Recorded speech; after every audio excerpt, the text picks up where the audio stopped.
David Littleproud, he was on the program earlier, Tanya. He says the bush is full when it comes to renewables. It's taking away food security. It's using up prime land, not to mention environmental impacts. He wants more of a focus on solar panels on city rooftops. Are renewable projects being approved too fast without enough consultation?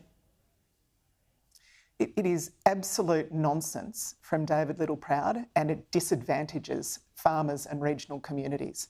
So just on solar rooftops, 1 in 3 Australian households now have solar on the roof. We've got 3.6 million houses that have got solar on the roof. We've got the highest per capita rate of rooftop solar of any country in the world. So we're doing great on solar. I'm happy to see more solar on roofs, bring it on. But to suggest that we're somehow lagging in this area is absolutely nonsense. Remember this, under the previous government, they had 22 energy policies. They didn't land a single one. 4 gigawatts of dispatchable power left the grid, only one replaced that.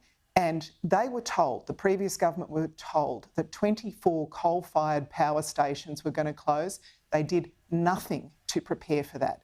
What we are facing in this country, if you listen to the National Party, are blackouts and brownouts. We need to replace the energy that those coal-fired power stations used to produce. And the cheapest way of doing that, the best way, the cleanest way is through renewable energy. Farmers can get between $200,000 and $300,000 per kilometre of transmission line on their land. They can get about $3,000 for a wind turbine down on the back paddock. This isn't just important income now. During the dry years, when it's harder to make a living from farming, that income is constant. I cannot believe that the National Party, A, want to send Australia into blackouts and brownouts and see the economic catastrophe that would cause for Australian businesses.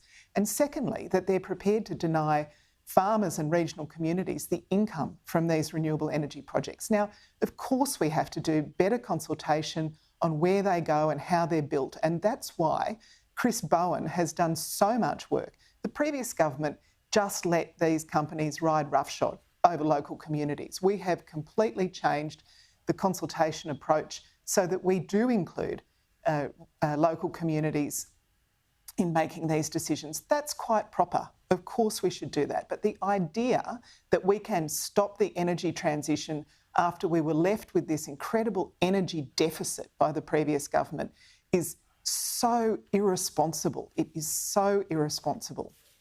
Tanya Plibersek. And one other thing I'd say, we're out of time, but go for it just quickly. When we're assessing these, when we're assessing these projects, they are assessed like every other project using the laws that John Howard introduced. The Environment Protection and Biodiversity Conservation Act, John Howard laws. We assess every project the same way, whether it's a coal mine or a residential development or a renewable energy project. They all get assessed under the same rules, and they're John Howard's rules.